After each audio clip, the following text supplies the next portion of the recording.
अस्सलाम वालेकुम वरहमतुल्लाहि वबरकातुहू। भाई पाकिस्तानियन कोई काम लाभ ना जावे रह रब दा ना भाई इहो जी उन्हें तूल देंदे ना। हुण आरफ वाले दी जनाब वीडियो चलाई खले भाई उत्थे बंदे मार गए दी क्यों जी उन्हें चिट्टी कुकड़ खाधी है।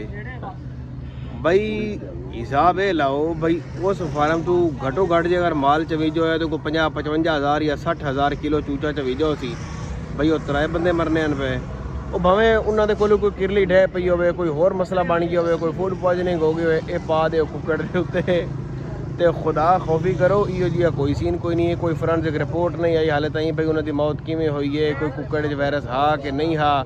ਹੁਣ ਕੱਲ ਨੂੰ ਤੁਸੀਂ ਗੱਲ ਹਿਲਾ ਦਿਓ ਵੀ ਬਿਲਾਲ ਦੀ ਚਾਹ ਨਹੀਂ ਚੰਗੀ ਤੇ ਸਾਰੇ ਹਕੜਾ ਦੀ ਚਾਹ ਬੰਦ ਕਰਾ ਦਿਓ। ਮਿਹਰਬਾਨੀ ਕੀਤੀ ਕਰੋ। ਫੋਟੋ ਵਾਸਤੇ ਮੈਂ ਕੋਈ ਹਿਸਾਬ ਵੀ ਵੇਖਦਾ ਪਿਆ ਵੀ ਉਹ ਹਰ ਅੱਧੇ ਘੰਟੇ ਬਾਅਦ ਕੋਈ ਨਾ ਕੋਈ ਪੋਸਟ ਛਿੱਕ ਦਿੰਦੇ ਨੇ। भाईजान इहो जिहा कोई सीन नहीं है, हाले कोई रिपोर्ट नहीं आई, हाले कोई रोला नहीं बना, हाले कोई गलबात नहीं हुई। हुण जिवें अगे 1-2 दफ़ा खबर आई है भी वो जहरीली लस्सी पीवन नाल जनाबे वाली ते बंदे मार गए दी। ओ भाई अगर ਉਹਦੇ ਵਿੱਚ ਕੋਈ ਸ਼ਾਇਦ ਡਿੱਗ ਪਊ ਕਰੂ, ਕੋਈ ਕਿਰਲੀ ਢਹਿ ਪਉਂਦੀ, ਕੋਈ ਬਠੂਆ, ਕੋਈ ਮਕੌੜਾ, ਕੋਈ ਇਸ ਤਰ੍ਹਾਂ ਦਾ ਸੀਨ ਹੋ ਸਕਦਾ ਹੈ। ਉਹਦੀ ਵਜ੍ਹਾ ਨਾਲ ਵੀ ਇਹ ਹੋ ਸਕਦਾ ਹੈ। ਲਿਹਾਜ਼ਾ ਇਹ ਕੁੱਕੜ ਵਾਲੀ ਗੱਲ ਜਿਹੜੀ ਹੈ ਕੁੜੀ ਹਾਂ ਰੇਟ ਜ਼ਿਆਦਾ ਹੈ, ਕੋਈ ਹੋਰ ਟੈਕਨੀਕ ਇਸਤੇਮਾਲ ਕਰੋ ਬਈ ਉਹਦਾ ਕੋਈ ਰੇਟ ਥੱਲੇ ਆ ਜਾਵੇ। ਇਹ ਇਵੇਂ ਬੰਦੇ ਮਾਰਨ ਨਾਲ ਜਾਂ ਫੇਕ ਨਿਊਜ਼ ਚਲਾਉਣ ਨਾਲ ਰੇਟ ਨਹੀਂ ਆਉਣਾ ਥੱਲੇ।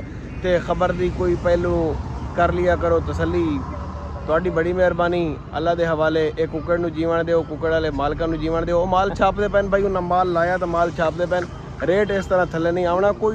ਕੋਈ ਨਵਾਂ ਲੁੱਚ ਤੱਲੋ ਸ਼ਾਇਦ ਹੋ ਸਕਦਾ ਚੱਲ ਪਵੇ ਦਾ ਕੰਮ। ਨਵਾਂ ਸ਼ੋਸ਼ਾ ਚੱਲ ਹਾਂ ਨਵਾਂ ਲੁੱਚ ਤੱਲੋ। ਅੱਲਾ ਹਾਫਿਜ਼।